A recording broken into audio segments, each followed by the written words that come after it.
Do you guys have anything that stops you from selling more products directly to restaurants? Sure. What's the limiting? I think the limiting factor for us on restaurant marketing is, I think a lot of it's that scalability cost problem. In other words, when you say that a large packer can get a hog in primal cuts for literally dollars because of the volume, and the regulatory requirements are the same on a plant that does 10,000 hogs a day and a plant that does 20 hogs a day.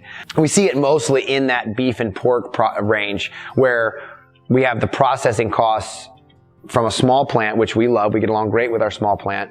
But the fact is there's just not enough volume in production for them to overcome the fixed prices of regulatory oversight that are the same as a multi-million, billion-dollar plant. Right.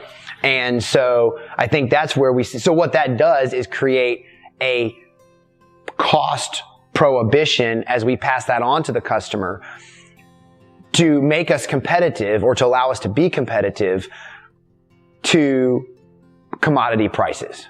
And so we know in our margins and the money that and the process and the business plans that we run, we can produce beef, pork, poultry more effectively at a lower price point than, a large industrial production.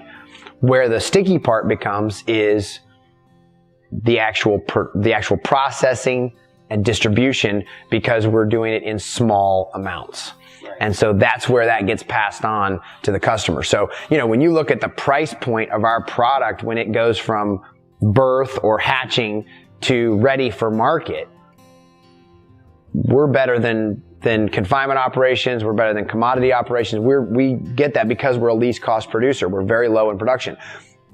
All of the extra cost, the reason that niche food is expensive or, is hard to sell, a niche, is because of all of those added costs after production. Okay. Processing, marketing, distribution. And a reason that is the fact is due to regulatory oversight.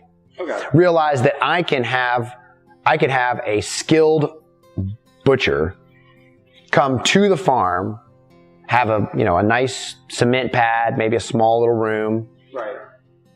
Process 12, 15 hogs a day, all by himself, get paid an excellent wage. Right.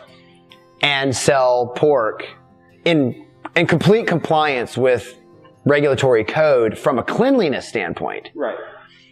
Minus the stamp of approval. Which is the problem. Right. And I could be selling pork for very competitive with industrial pork. But when you add in the transportation to another processor in small lots, the extreme cost for processing in small lots, and then the distribution back and the distribution out, that is where we lose our competitiveness. For me, a lot of people accuse us, my dad Joel and us as Polyface, of being accusatory to regulations and that being the hang up. But it truly is. If those were non-existent, realize that 100 years ago, they didn't exist. People lived fine. There wasn't massive foodborne illnesses, other than when the foodstuffs began transportation. So when we started moving milk and meat across country, cities began to grow. You begin to have these larger transportation of milk and poultry and meat.